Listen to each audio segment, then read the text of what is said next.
Missy teleports in, clad in her sleek metallic suit. A beat later, the iron web appears beside her in a crackle of energy. Anything? Missy shakes her head, brow furrowed with concern. Nothing. I've checked and double-checked all the simulators, but he hasn't come through the system. He's not there. Missy's phone rings from the coffee table. She scoops it up, grimacing. It's Mom. She's been trying to get a hold of Keon. She's getting suspicious. Iron Web turns away, staring tensely out the window. We need to find him, Dad. He whirls back around, irritation flashing across his features. Yeah, I know that. There's no need for reminders here. Your dad is a working brain. Missy arches an eyebrow defiantly. Alright, just gonna say a working brain would have made a simulator hacker-proof, but I'll keep it shut. Iron Web pauses, considering her words. A thoughtful look crosses his face. That's a bright idea. We need a lead, or something to give us clues on where he went. Maybe you could call one of your contacts at the Space Intelligence Unit? I have. They know nothing. Missy scoffs in disbelief. You're telling me a unit as big as that, the same unit that gives you all the intel on your enemies, doesn't know where Claudette is? Dad, I think they're lying. Iron Web regards her intently. You think so? In a blur, Missy teleports away, then rematerializes instantly. Okay, so Jack Johnson is in a meeting with his superior right now. Give him a call, and I'll teleport there and stay hidden, and then let's just see what happens when you end it. A proud smile ghosts across Iron Web's lips. Good idea. Well, I'm guessing I must be adopted, or else you would have had one yourself.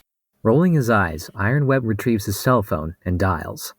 Missy teleports away in a blinding flash, leaving him alone as the line begins to ring.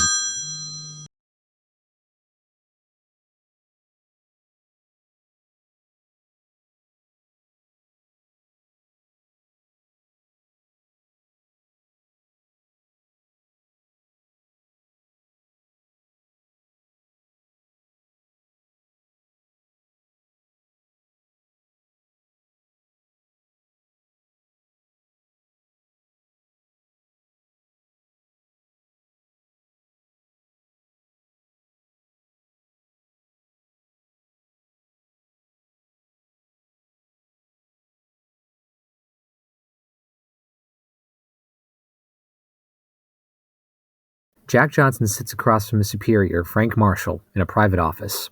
Files and monitors litter the desk between them. Intel on the last whereabouts put him in an abandoned warehouse. But I'm low on manpower that can deal with his abilities. Plus, we pissed the guy off. What's stopping him from coming after us? After our families. He shakes his head, jaw set. I say we leave Claudette alone. If he wants to stay hidden, I say we let him. Jack's phone rings, shattering the tense silence. He checks the caller ID and grimaces before answering. Have you found anything useful? Jack exchanges a loaded glance with Frank, who gives an imperceptible nod. No, nothing yet. We're still looking. We'll let you know when we do. He hangs up abruptly. The shimmering distortion in the corner of the room resolves into Missy, hovering silently.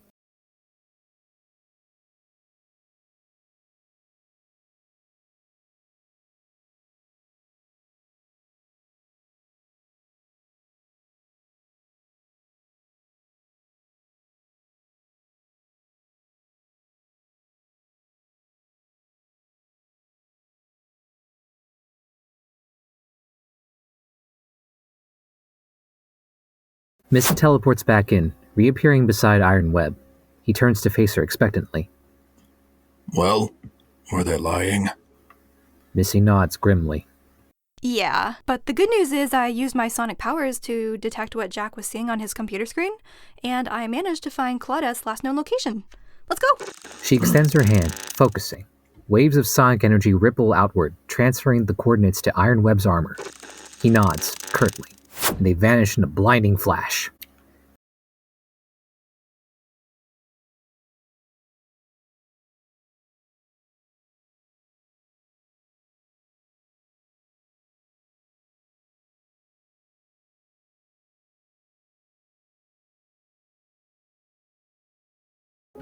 Keon sits trapped inside a glass containment box, an ominous electric collar secured around his neck.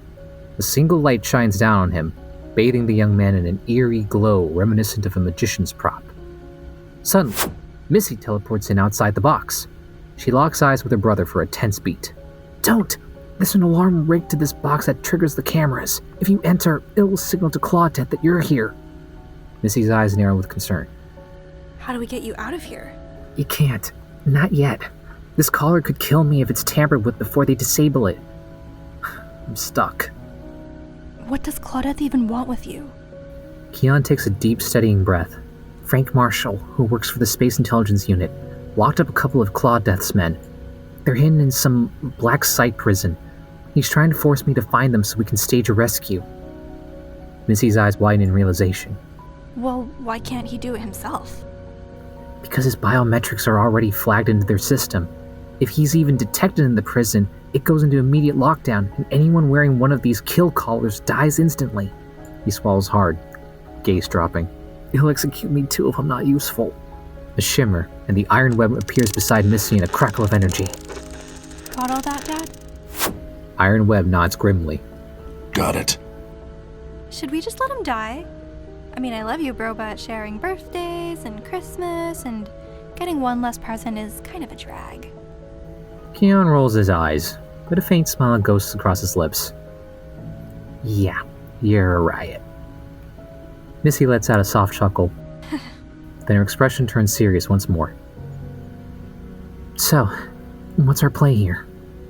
Iron Web fixes him with an intense stare. You're gonna have to do the mission he wants. You can't see a way for us to safely remove that collar without more intel on how it functions. And we don't have time to find that out, so you'll have to go along with Claudette's plan for now, but when he's about to release you... We'll call in the SIU to arrest him. The sound of a heavy door clanging open echoes from the far side of the warehouse. Please die, bro. I hate you. Missy and Iron Web teleport away just as Claudette strides into view, flanked by two heavily armed henchmen. Do. It's a beautiful day, right, Keon? You ready for your mission? There's only one right answer if you want to live, so choose wisely. He lets out an evil cackle that sends chills down Keon's spine. You know the deal. I have a kill switch right here in my pocket. Try anything that jeopardizes this up, and you die. Is that clear? Keon swallows hard, lips pressed into a grim line. Whatever. With a snap of Claudette's fingers, the containment box rises towards the high ceiling. One henchman approaches and unlocks Keon's collar with a series of keystrokes. Nice and easy. You'll teleport in, secure our men, then right back to a group before moving on to the next target. 3 men total that need extracting. They won't be expecting you. Your DNA isn't flagged in their systems, so you should go undetected. His cold eyes bore into Keon. But if you do get caught, well, I won't be able to help you out for various reasons. And I'll kill you right afterward. Are you absolutely clear? Because it better be if you want to live past 16. Keon stares back, face set in grim determination. Claudette beckons and his men fall in beside Keon, leading him towards the exit.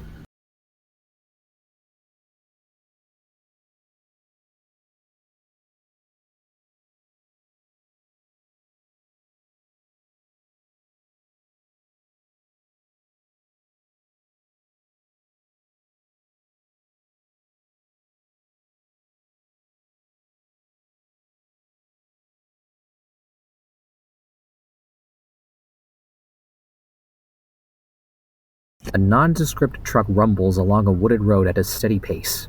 It pulls to a stop, the unmarked prison facility looming in the distance. Claudette lounges in a plush chair, observing as one of his henchmen removes Keon's kill collar. I wouldn't bother trying to escape. You're still well within my control range. Try to run and I'll just recall you back and kill you. If I were you, I'd listen up and play this smart. He snaps his fingers, and another henchman produces a strange-looking device. This is a collar remover. When you teleport inside, place this around the kill collars worn by my men. It'll disable and melt them right off. Harmlessly, I might add. 3 of my guys are locked up in close proximity inside. So move quickly between locations once you've secured one. Remember, any mistakes and you're dead meat. Don't be stupid, kid. The rear doors grind open, framing one of Claudette's men. He proffers 4 collar removers before gesturing for Keon to exit. Keon swallows hard, squaring his shoulders as he steps out into the crisp air. He focuses, vanishing in a crackle of teleportation energy.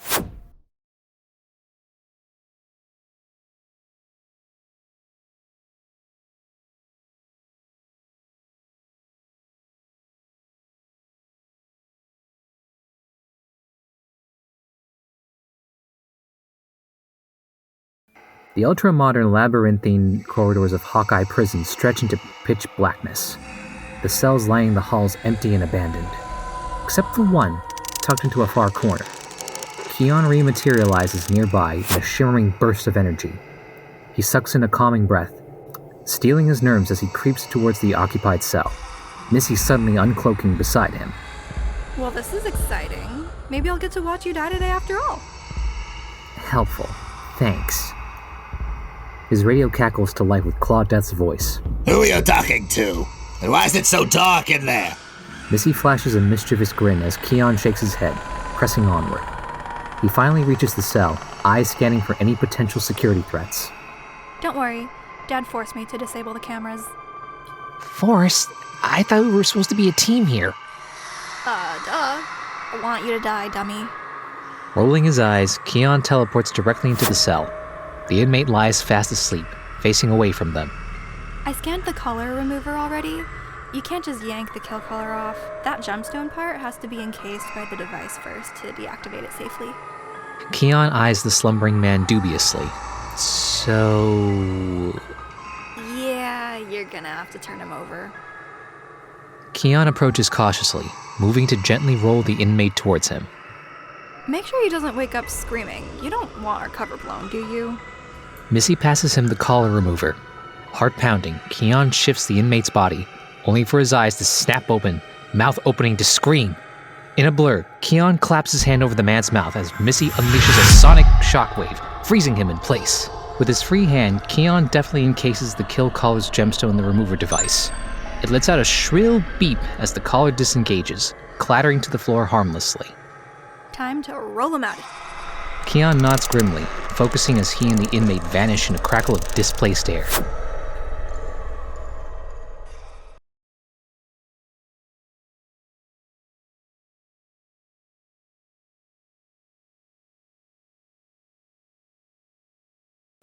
Keon and the rescued inmate materialize with a thud in the back of the truck.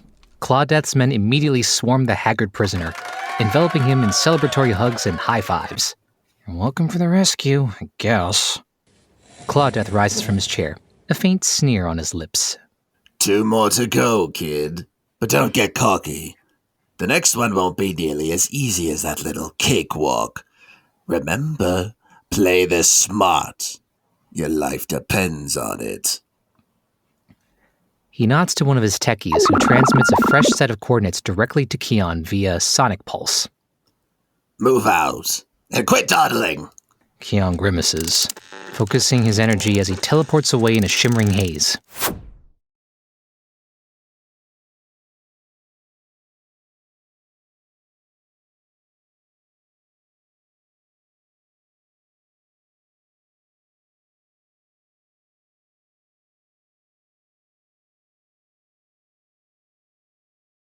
Keon rematerializes on a rickety wooden bridge, spanning a bubbling volcanic chasm. He staggers off balance from the rapid translocation, teetering precariously. In a heart-stopping moment, his foot slips over the edge, but he manages to snag a trailing rope just in time, left dangling over the fiery depths. Suddenly, the Iron Web's avatar shimmers into view above him, striding out onto the creaking planks. He seizes Keon's arm in an iron grip, hauling his son back to safety with surprising strength. Those too close, son. Keon slumps against the ropes, chest heaving. Don't remind me. I'm pretty sure I'll be having nightmares about that later. Iron Web lets out a rueful chuckle. Then a blazing meteor screams out of the sky, slamming into the volcanic castle's ramparts with a deafening boom. Iron Web vanishes in a pixelated haze as Claudette's voice barks over Keon's radio. The mission stands. You have 2 minutes to teleport in and rescue my man from that castle. Clock's ticking, so quit lollygagging. Oh, and quit talking to yourself too, kid. People are starting to talk. I might soon be joining in on the fun if you keep it up. Rolling his eyes, Keon turns towards the smoldering castle entrance and teleports away.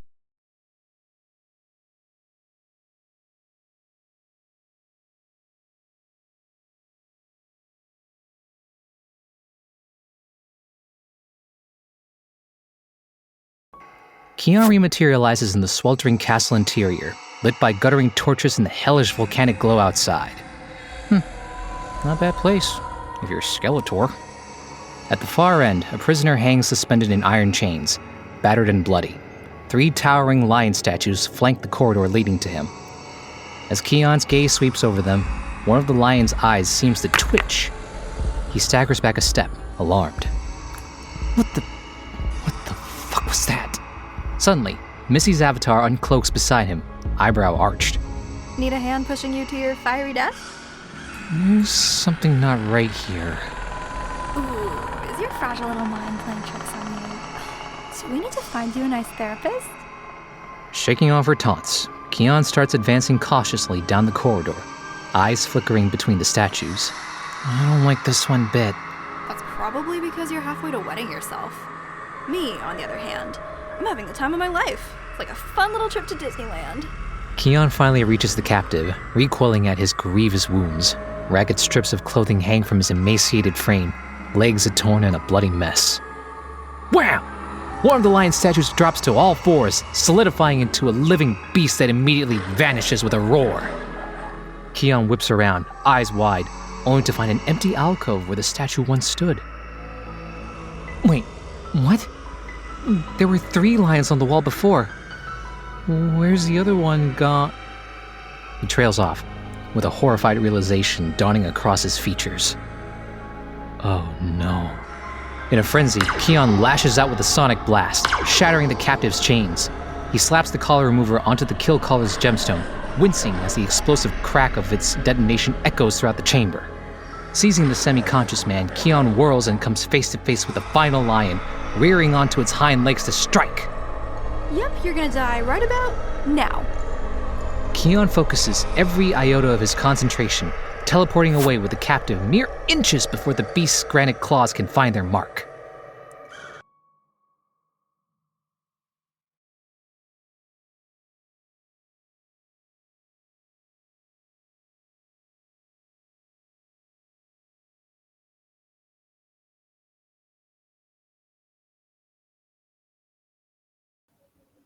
Keon teleports in with the rescued prisoner, both materializing with a thud on the truck's metal floor.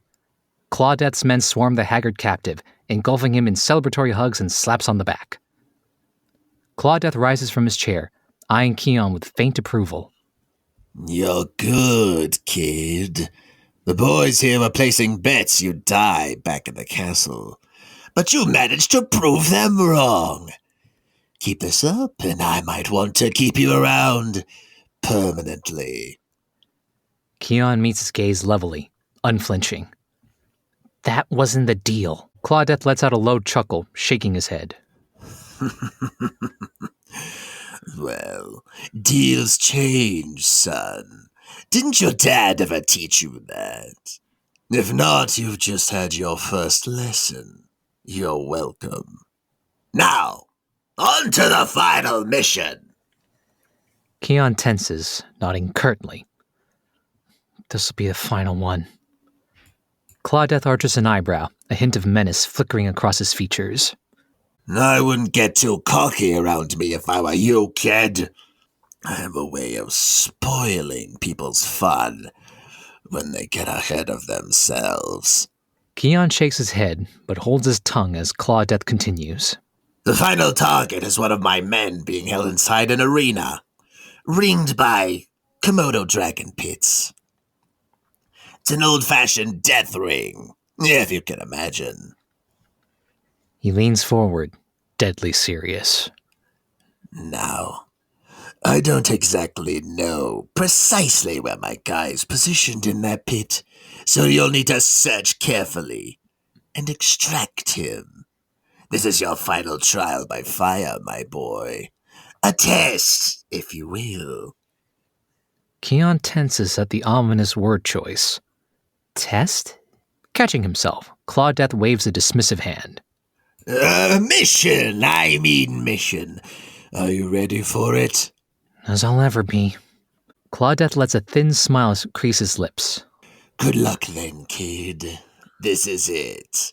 It all rests on this final run. Play it smart! Keon nods grimly. Oh, I will. He focuses his energy, disappearing in a crackle of displaced air.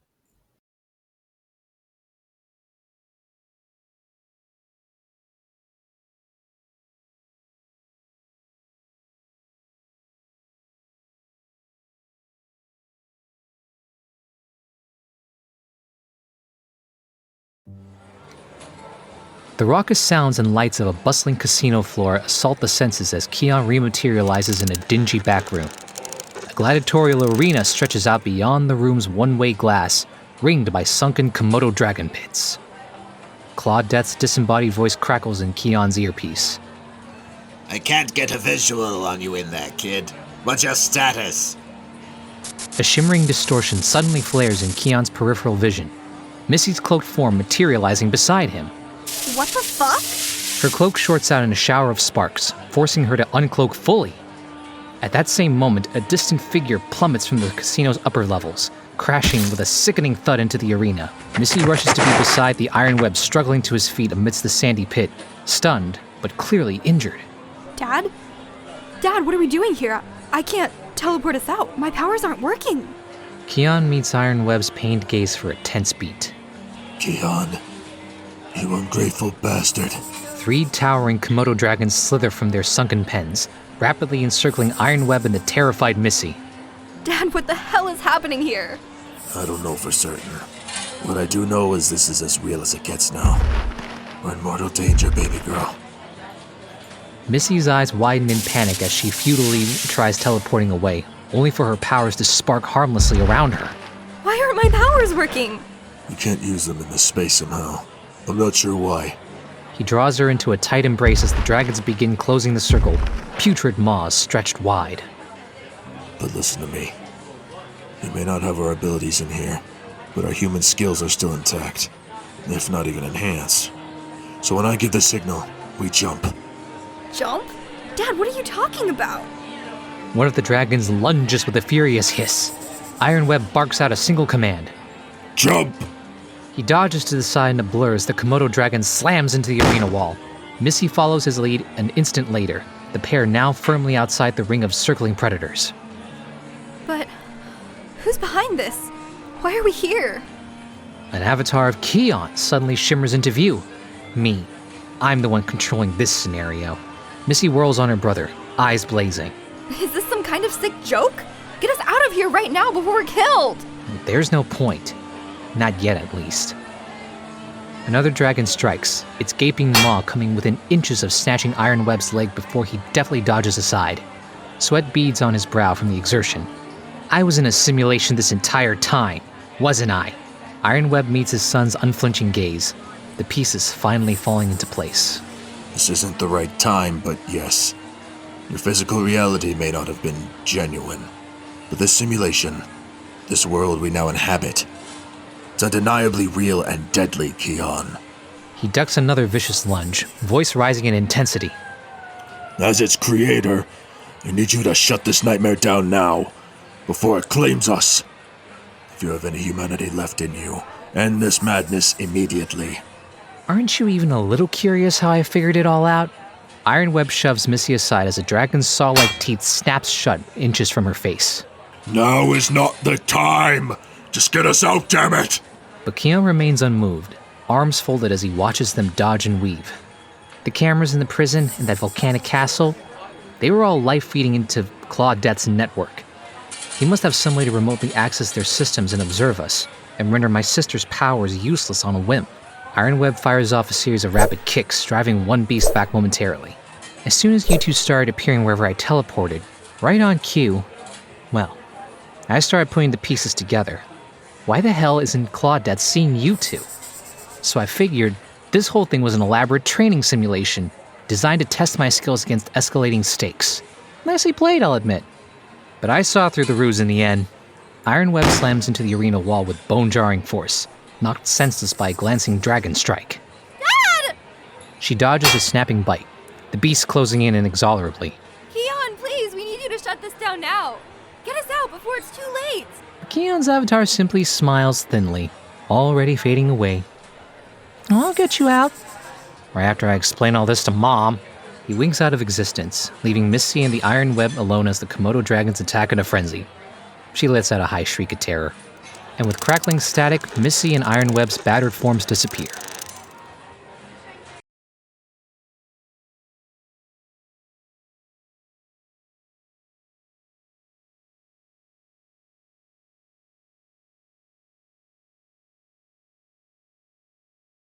Missy and Iron Web are seated across from Jack Johnson, who regards them sternly. Well, you both failed the simulation objective. The goal was to recruit Keon as our operative, to make him part of the core initiative, not alienate him and distance him from it entirely. Do you two remember what the mission even is anymore? Iron Web leans forward, voice steely. With respect, sir, you gave us strict instructions to take Keon's training to the next level by any means necessary. He's been subjected to graduated trials, elevated stakes, all to awaken his true potential as a protector of this world. That objective remains unchanged. Jack shakes his head, mouth settling into a grim line. You've overstepped your bounds here. Under the new United Nations protocols governing paranormal operatives, unlawfully subjecting an unregistered alien combatant to military training is a violation punishable by law. Missy tenses, shooting an alarmed glance at her father, but Iron Web simply scoffs dismissively. Spare me the legalese. He's my son. We're well within our rights. Missy rolls her eyes heavenward. Have you met our mom lately? She'll skin you alive if she finds out. Jack fixes Iron Web with a hawkish glare, leaning back in his seat. Look, you two need to get the boy back on our core mission, and quickly. Or so help me, I'll not only have you blackballed and stripped of your positions, but I'll make certain your real identities are leaked to the public as well. He lets that chilling threat hang in the air for a beat. You won't be able to set foot anywhere on this planet without someone knowing exactly who and what you really are. So I'd strongly advise cooperating from here on out. Fuming silently, Iron Web rises stiffly and exits the office, Missy falling into step beside him. They disappear around a corner, leaving Jack alone, his expression etched with pain frustration.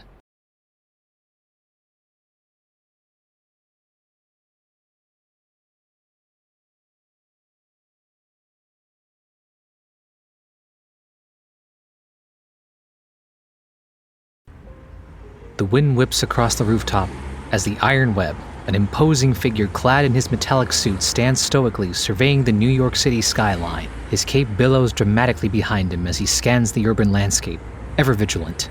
You really want to know, son?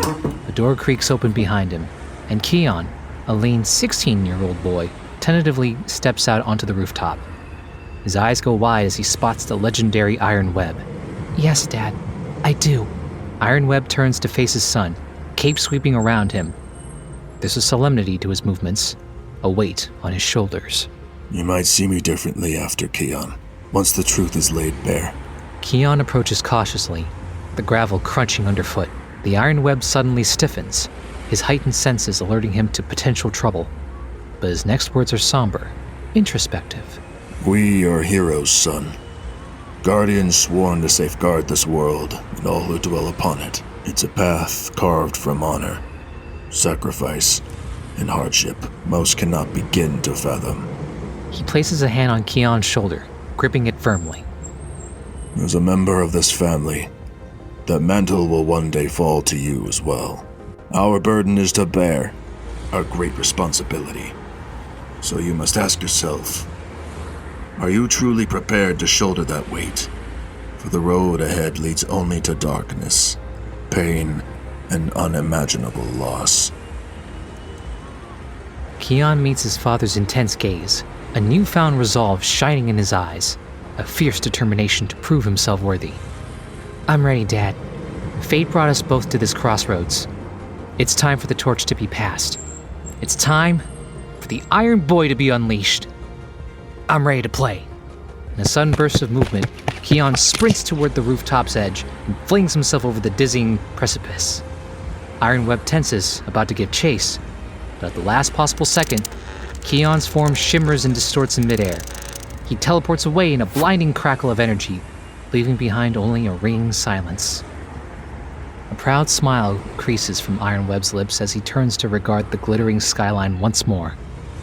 His young protege is finally embracing his destiny, striking out on his own heroic path. Iron Web's chest swells with paternal pride as we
This has been a That Love podcast production. The Iron Web was brought to life by the incredible voices of Chakri Matayanant, Hallie, and Emerson Peary. Written, produced, and directed by Joao Encita, this show is a labor of love for all audio drama enthusiasts. For future episodes and exclusive updates, don't forget to subscribe to That Love podcast. Join our growing community of over 18,000 fans on Facebook and Twitter. Follow us on Twitter at That Love Pod and on Facebook at That Love Podcast to stay connected, share your thoughts, and be part of the fun. Thank you for listening, and we can't wait to see you next time.